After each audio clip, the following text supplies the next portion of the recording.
ఏంటమ్మా కనకొడుకు వచ్చాడు, కనీసం కుర్చీ వేయటం లేదు, ఫ్యాన్ కూడా వేయటం లేదు. ఏంటమ్మా అలా కోపంగా చూస్తున్నావేంటి? చాలా రోజుల తర్వాత అమ్మని చూసి ప్రేమగా 4 మాటలు మాట్లాడదామంటే అలా ఉన్నావేంటమ్మా? అయినా వాడెవడో 3,500 రూపాయల కోసం ఇంటికొచ్చి పోలీస్ స్టేషన్కి వెళ్తానని గొడవ పడుతుంటే ఈ కన్నకొడుకు వాసం ఉన్నాడన్న సంగతి మర్చిపోయావా? ఇంకా నేను చచ్చిపోలేదమ్మా, బ్రతికే ఉన్నాను. అయినా నువ్వే కదమ్మా కోరి నన్ను ఎల్లరికం పంపించావు, ఇంకక్కడే వదిలేస్తాను అనుకున్నావా? మనం ఎన్ననుకున్న తల్లి ప్రేమ ఎక్కడికి పోతుంది చెప్పు? అమ్మా ఏం కూర్చేసావు మీ రోజు? ఆ ఇంట్లో ఉంటున్నా తింటున్నానన్న పేరే గాని నోటుకో రుచి లేదు పచ్చి లేదమ్మా. తిండికి మొహం వాచేస్తున్నానే. నీ చేతి వంట అమృతం అమ్మా, తిని అన్నాళ్ళయిందో. అమ్మా నాకు చాలా ఆకలిగుందమ్మా, కొంచెం అన్నం పెట్టవే. ఏంటమ్మా అడగింది అమ్మాయిని అన్నం పెట్టదు అంటారు, నేనేమో నోరారు ఆకలేస్తుందమ్మా అన్నం పెట్టవే అంటే నువ్వేం మాట్లాడకుండా అలా చూస్తావేంటి? సర్లే నేనే పెట్టుకుంటాను. ఆగరా ఏరా, 4,000 పడేసి అమ్మ ప్రేమను కొందాం అనుకున్నావా?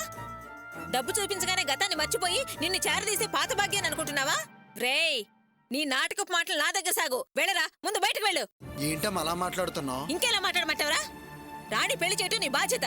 అయినా అది నా నెత్తిన వేసుకుని ఇంటి కాగితాలు కుదర పెడదావు రారా? ఓ సంతకం పెట్టు అంటే మెడపెట్టి బయటికి గిట్టేసిన స్వార్థపరుడు రా నువ్వు. ఇప్పుడు అమ్మ బొమ్మ ఆకలి అంటూ మాయ మాటలు మాట్లాడుతున్నావేరా? నీ దొంగ వేషాలు తెలుసుకుని పిచ్చిదాని అనుకున్నావురా? అసలు నువ్వు నా కడుపులో పుట్టలేదని వదిలేసుకున్నాను రా. మర్యాదగా బయటికి వెళ్ళు. వెళ్ళరా. నా కొడుకు అని నెత్తిని పెట్టుకుని పెంచాను కదరా. నా నెత్తిని తన్నిన తర్వాత కూడా నాకింకా బుద్ధి రాలేదనుకున్నావా? తల్లి పాలు దాగి రొమ్ము గుద్దే రాక్షసుడు రా నువ్వు. నీరసలు మనిషి జన్మే కాదు. పోరా పోరా బయటికి.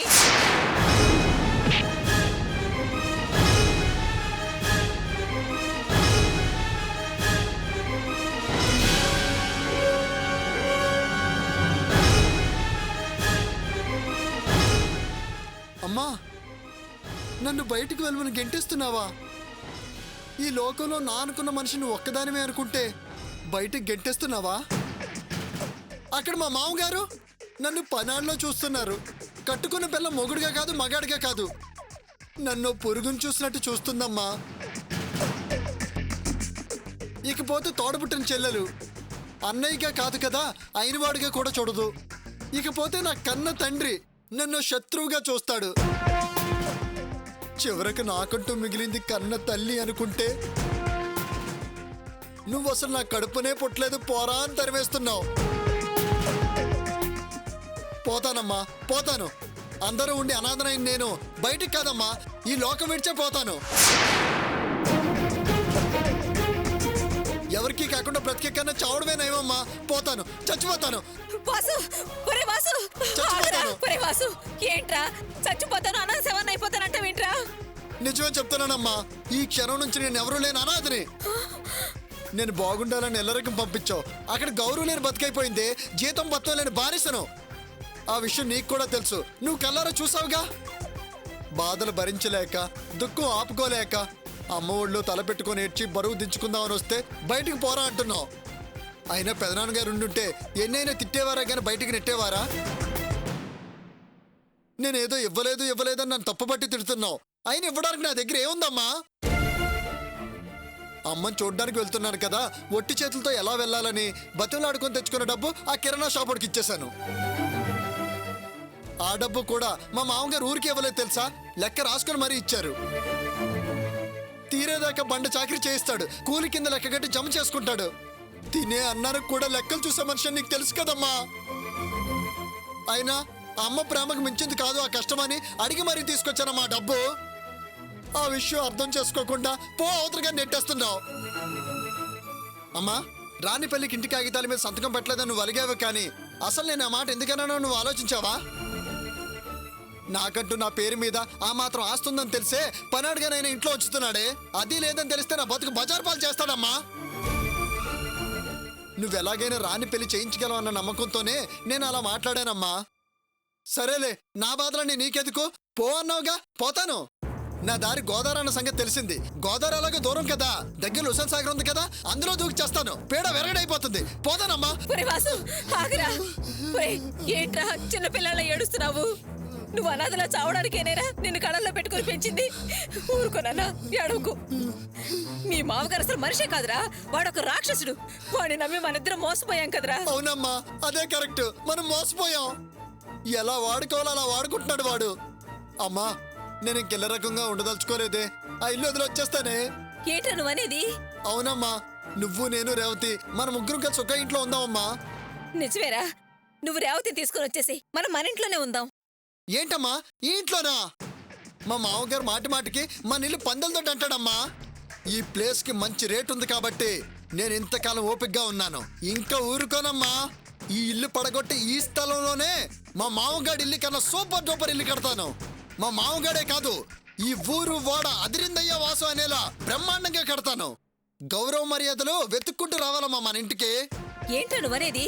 ఇందాకే ఖర్చులకు బదులా డబ్బులు తెచ్చానన్నా, మరి ఇప్పుడు ఇల్లు పడగొట్టి పెద్ద ఇల్లు ఎలా కడతావురా? అమ్మా, అదేగా నీ అనుమానం. నేను నీకు వివరంగా చెప్తాను. పద, అలా కూర్చొని మాట్లాడుకుందాం. కూర్చో అమ్మా, కూర్చో కూర్చో. ఇదేనమ్మా మన ఇల్లు. ఏంట్రా పేపర్ చూపించి ఇల్లు అంటావేంట్రా? అయ్యో అమ్మా, ఇది మన ఇంటి ప్లానే. ఇదిగో ఇది ఉంది చూసావు, ఇలాంటివి ఒకదాని మీద ఒకటి ఒకదాని మీద ఒకటి 6 ఇల్లులు వస్తాయమ్మా. ఆ? ఒరే వాసు, చూస్తుంటే కళ్ళకు అద్దుకోవాలనిపిస్తుందిరా. అద్దుకో అమ్మా, మన ఇల్లే కదా. ఒరే వాసు, ఇదేంట్రా కార్లా ఉంది? కార్లా కాదమ్మా, అది కారే. ఇలాంటి కార్లు ఇందులో బోల్డ్ అని పార్క్ చేసుకోవచ్చే. దాన్నే పార్కింగ్ ప్లేస్ అంటారమ్మా. ఇదిగో ఇది చూడు, ఇది లిఫ్ట్ అమ్మా. దీని లోపలికి వెళ్ళి డోర్ మూసి బటన్ నొక్కితే చాలు పైనుంచి పైకే తీసుకెళ్తుందమ్మా. ఆ, కిందకు కూడా తీసుకొస్తుంది. ఆ, ఇకపోతే ఇల్లు మొత్తం సెంట్రల్ ఏసీ అమ్మా. చల్లగా హాయిగా ఉంటుందమ్మా. ఒరే, చలికాలంలో చలేస్తుందేమోరా. ఉద్దరుకుంటే ఆఫ్ చేసుకోవచ్చమ్మా. హీటర్ కూడా ఆన్ చేసుకోవచ్చు. అదే ఏసీని హీటర్ లా కూడా వాడుకోవచ్చమ్మా. ఆ, ఇదిగో ఇది చూడు, ఇది మీ బెడ్రూమ్. దీనికి అటాచ్డ్ బాత్రూమ్ కూడా ఉందమ్మా. అమ్మా, ఇకపోతే ఇది మాస్టర్ బెడ్రూమ్ నాకు రేవతికి. ఆ, అమ్మా, ఇకపోతే ఇది హాల్ అమ్మా. ఇందులో సోఫా సెట్, టీవీ, టీపై అన్నీ ఉంటాయి. ఫర్నిచర్ అంతా అరేంజ్ చేస్తే ఇంద్ర భవనంలో ఉంటుందమ్మా. ఒరే, నీ మాటలు వినడానికి చాలా బాగున్నాయిరా, కానీ ఇది కట్టాలంటే చాలా డబ్బు కావాలి కదరా. ఎక్కడి నుంచి తెస్తావు? అమ్మా, పైసా కూడా మనం పెట్టాల్సిన పని లేదమ్మా. మొత్తం అంతా ప్రమోటర్సే చూసుకుంటారు. అవునరా, వాళ్ళు మనకెందుకు ఇల్లు కట్టి పెడతారు? అమ్మా, వాళ్ళు మనకి ఇల్లు కట్టిపెట్టి ఇవ్వడమే కాదే, లక్షల్లో డబ్బులు కూడా ఇస్తారు. ఆ డబ్బు మొత్తం నీకేనమ్మా. నేను రూపాయి కూడా తీసుకోను. నీ పేరు మీద బ్యాంక్ లో వేసేస్తాను. నెల నెల వడ్డీ వస్తుంది. ఆ వడ్డీ మన ఇంటి చుట్టుపక్కల వాళ్ళందరికీ వడ్డీకి ఇచ్చుకోవచ్చు. వడ్డీకి వడ్డీ, వడ్డీకి వడ్డీ వస్తుంది. అసలు సేఫ్ గా ఉంటుందమ్మా. నువ్వు హ్యాపీగా ఉండొచ్చు. అవునరా, వాళ్లే ఇల్లు కట్టిస్తారంటున్నావు, పైగా లక్షల్లో డబ్బులు ఇస్తారంటున్నావు. అసలు ఇదంతా ఎందుకు చేస్తారా వాళ్ళు? అది చెప్పు ముందు. సరిగ్గా ఇలాంటి ప్రశ్నలే లక్ష అడిగానమ్మా వాళ్ళని. నేను అడిగిన ప్రతి ప్రశ్నకి లక్ష పెంచారమ్మా. ఫైనల్ గా వాళ్ళు అనేది ఏంటంటే, కింద 2 అంతస్తులు మన సొంతానికి ఇచ్చేసి పైన కట్టి 4 అంతస్తులు వాళ్ళు అమ్ముకుంటారు. ఏంట్రా, పైన 4 అంతస్తులు వాళ్ళు అమ్ముకుంటారా? మన స్థలం వాళ్ళెలా అమ్ముకుంటారా? స్థలం అమ్మరమ్మా, స్థలం మందే. పైన అంతస్తులు మాత్రం వాళ్ళు అమ్ముకుంటారు. పైన 4 అంతస్తులు వాళ్ళు అమ్ముకొని లాభం తీసుకుంటారమ్మా, అంతే. ఇందులో మనకి ఎటువంటి నష్టం ఉండదు. కింద 2 అంతస్తులు మనవి, డబ్బు కూడా మందైపోతుంది. స్థలం మన పేరు మీదే ఉంటుంది కదా, దానికి ఏం సమస్య రాదు కదా. అస్సలు రాదమ్మా. పైగా 2 అంతస్తులు మనకే లాభం. ఇప్పుడు ఈ ఇల్లు మన ఇద్దరి పేరు మీద ఉంది కాబట్టి ముందు ఇంటిని నా పేరు మీద మార్చుకుందాం. తర్వాత వచ్చే అంతస్తుని నీ పేరుని రాయిస్తాను. ఏమంటావు అమ్మా? అమ్మా, మనం కొత్త ఇంట్లోకి మారగానే ఆ డిపార్ట్మెంటల్ స్టోర్ లో కూడా భాగం పంచమని అడుగుదాం. అంతకన్నా ముందు మనకి ఓ పొజిషన్, పవర్ ఉండాలి కదా అమ్మా. అప్పుడు మనం హ్యాపీగా ఉండొచ్చమ్మా, గౌరవంగా బతకొచ్చు. ఇదమ్మా నా ప్లాను. ఎలా ఉందమ్మా?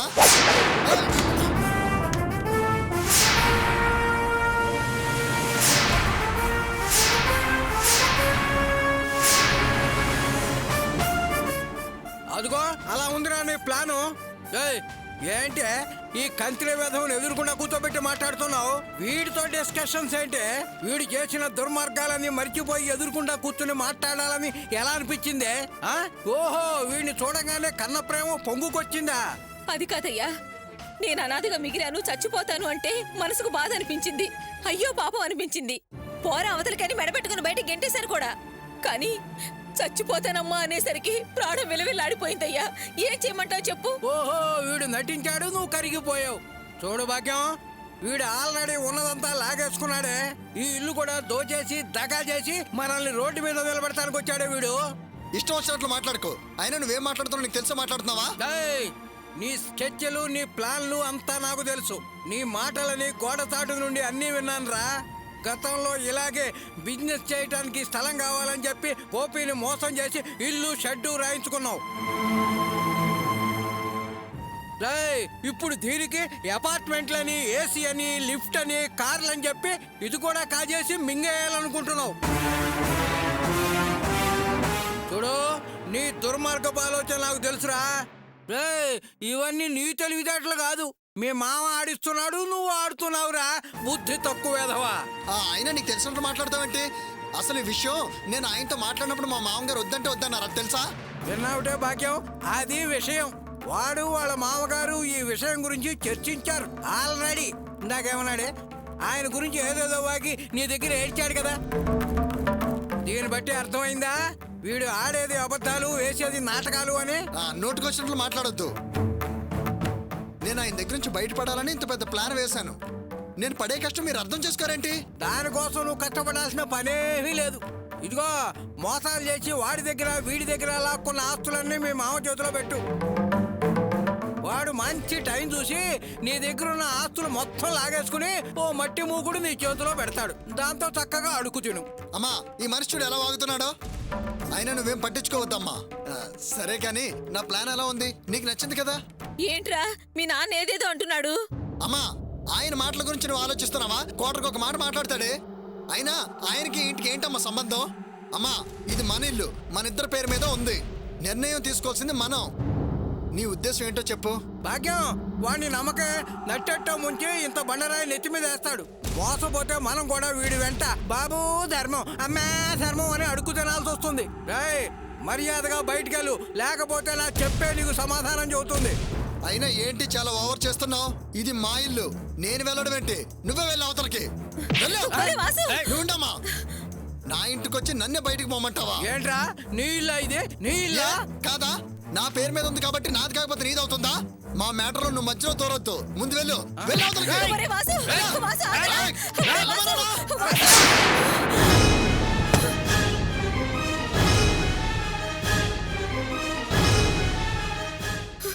ఒరేయ్! అమ్మా, ఎవరిరా నువ్వు బయట గెట్టేశావు? ఆయన లేకపోతే నువ్వు ఉండేవాడువా? ఈ ఇల్లుండేదా? కన్న తండ్రిని బయట గెట్టేస్తావా? ఏం కొడుకురా నువ్వు? ఆయన అడిగిన ప్రశ్నలకు సమాధానం చెప్పలేకపోయావు. నీ నటన నాటకం మొత్తం బయటపడేసరికి ఆవేశపడుతున్నావా? ఇల్లు ఆయన పేరు మీద లేకపోతే మాత్రం జన్మనిచ్చిన తండ్రిని బయట గెంటేస్తావా? రేపు నా పేరు మీద ఇల్లు కూడా రాయించేసుకుని నన్ను గెంటేమని గ్యారంటీ ఏంట్రా? అయ్యో అది కాదమ్మా. ఆయన ఏదో కోపంలో అన్నాడు, నేను అనవసరంగా ఆవేశపడ్డాను అంతే. ఎంత ఆవేశం అయితే మాత్రం కన్న తండ్రిని మెడబెట్టి బయటికి గెడుతావా? ఇంకొక నిమిషం కూడా నువ్వు ఇక్కడ ఉండడానికి వీలేదు. పోరా పోరా బయటికి.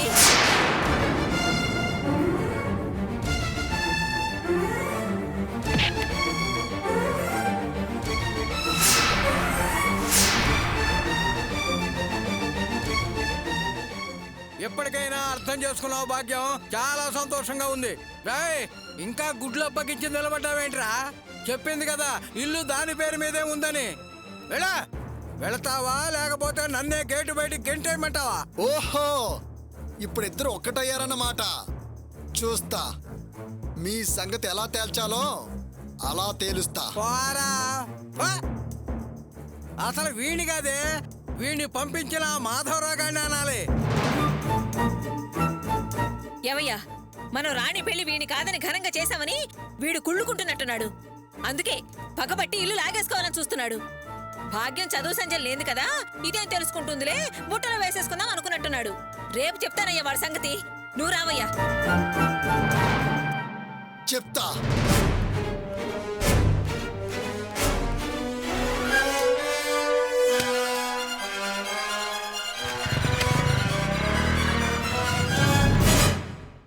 అయ్యో, ఎందుకు నాన్న ఏడుస్తావు? ఏడవకు నాన్న, ఏడవకమ్మా. ఓ ఏడవకు నాన్న, నా బంగారం కదా. ఏడవకురా, ఏడవకమ్మా. అర్చన, ఎందుకు పిల్లాడు మళ్ళీ ఏడుస్తున్నాడు? ఆకలేస్తున్నట్టుంది, అందుకే ఏడుస్తున్నాడు. అయితే పాలు పట్టించు. ఎలా ఇవ్వమంటారు? నా దగ్గర పాలు తాగడం లేదు. డబ్బా పాలేం వద్దన్నారు. ఇప్పుడు ఏం చేయమంటారు? ప్రియకివ్వు, తను పట్టిస్తుంది. అది లేదు, షాప్కి వెళ్ళింది. ఇంత పొద్దున్నే షాప్కి వెళ్ళిందా? రోజు అదే కదా షాప్కి వెళ్ళేది. సర్లే, నేను వెళ్ళి తీసుకొస్తాను. ఆ,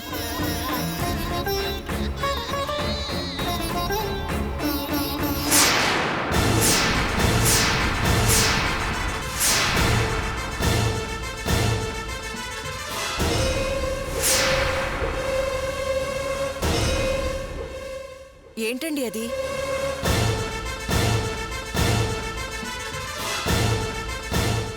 ప్రియమైన అక్కా బావలకి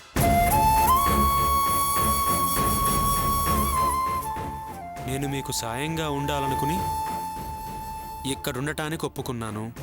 కానీ నేను సాయంగా ఉండకపోగా మీకు ఇబ్బంది కలిగిస్తున్నానని అర్థం చేసుకున్నాను. నేను దురదృష్టవంతురాలిని, నష్టజాతకురాలిని. నేనున్న దగ్గర కష్టాలు కన్నీళ్లే కానీ సుఖ సంతోషాలు ప్రశాంతత ఉండదని అర్థమైంది.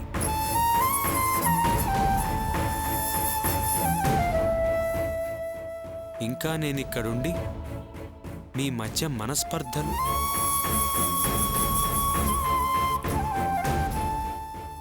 మధ్య మనస్పర్ధలకి కారణం అవదలుచుకోలేదు. అందుకే నేను వెళ్ళిపోతున్నాను. దయచేసి నన్ను మన్నించండి. ఇట్లు ప్రియా. అయ్యయ్యో, ఏంటండి ఇది? ఇలా చేసిందేంటి? ప్రియ ఇప్పుడున్న పరిస్థితుల్లో ఏదైనా అఘాయిత్యం చేసుకుంటే? అయ్యయ్యో, అలా మాట్లాడకండి. అలాంటిదేం జరగకూడదు. నాకు చాలా భయంగా ఉంది. అది ఎక్కడికి వెళ్ళిందో ఏంటో కాస్త వెతికి తీసుకురండి. సరే, నువ్వు కంగారు పడకు. నేను వెళ్ళి చూస్తాను. అలాగే.